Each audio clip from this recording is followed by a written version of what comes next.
Die titel van Leon Schuster se een movie, There's a Zulu on My Stoep, het al verskeie variasies gehad en ek wil vandag my eie variasie bysit. There's not a Zulu on my stoep. Daar's 'n engel op my stoep. Ek weet nie of jy die engel kan sien nie.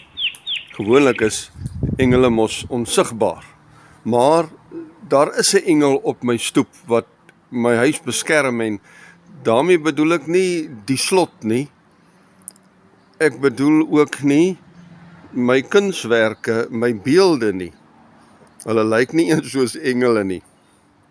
Maar volgens die Bybel, volgens Psalm 91, is hier 'n engel op my stoep. As jy mooi kyk in die geloof, sal jy hom dalk sien.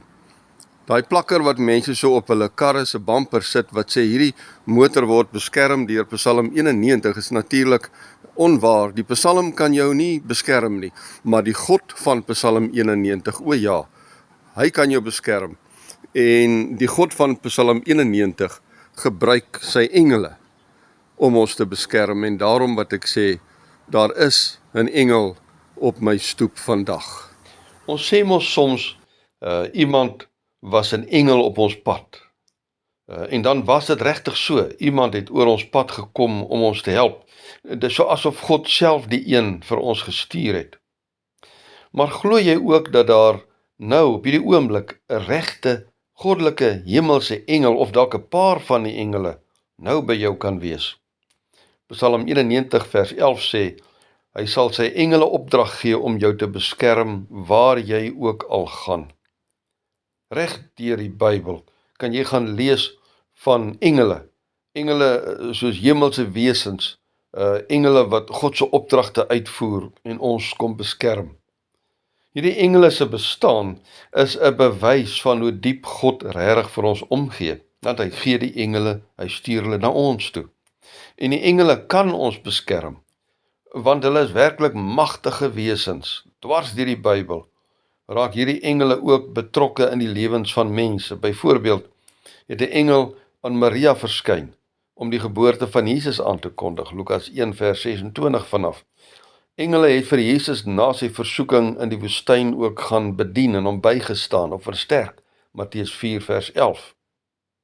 Psalm 91 vers 11 verseker dan vir ons, dat selfs in ons mees kwesbare oomblikke, dat die engele onsigbaar rondom ons is. Dit maak nie saak of ons fisiese gevaar ervaar, of ons emosionele onrus, of dalk 'n geestelike oorlogvoering in die gesig staar nie. God se engele beskerm ons minuut tot minuut, en hulle gee vir ons ook leiding oor besluite in hierdie lewe. Hulle is goddelike, hulle is 'n weermag, 'n goddelike weermag, en hulle is deeglik opgelei om vir my en vir jou teen enige vyandelike aanval te beskerm.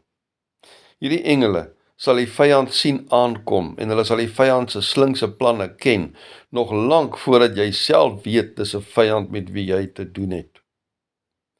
Boonop beklemtoon hierdie vers in Psalm 91 ook, dat engele ons sal beskerm, waar ons ook al gaan en wat ons ook al doen. Hulle beskerming is nie beperk tot spesifieke situasies of plekke soos in 'n kerk of by 'n Bybelstudie nie. Nee, hulle is in elke dokter se spreekkamer. Daar's engele van God aan diens.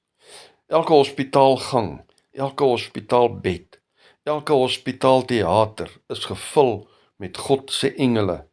Hulle is in elke hofsaal, hulle is in elke eksamenlokaal, hulle is in elke huis, in elke motor op die pad.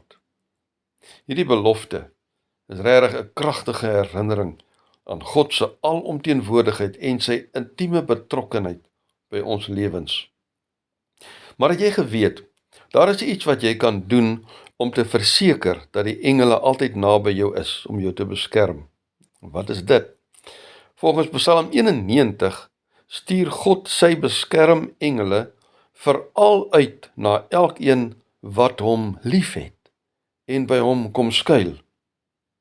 So antwoord God dan op jou liefde vir hom en op jou vertroue wat jy in hom het. Dit beteken, hoe liewer jy vir God het en hoe meer jy op hom vertrou, hoe meer engele het jy rondom jou. Dis wat Psalm 91 vir jou beloof. Hoe liewer jy vir God het, en hoe meer jy jou liefde aan hom bewys, hoe meer engele is in jou huis. En hulle is daar snags, as die ligte afgaan, oggende ook in die helder sonlig.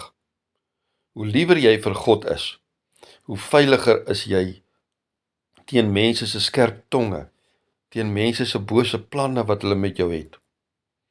Net voor die Here Jesus se kruisiging, bevestig hy ook weer vir ons die bestaan van engele.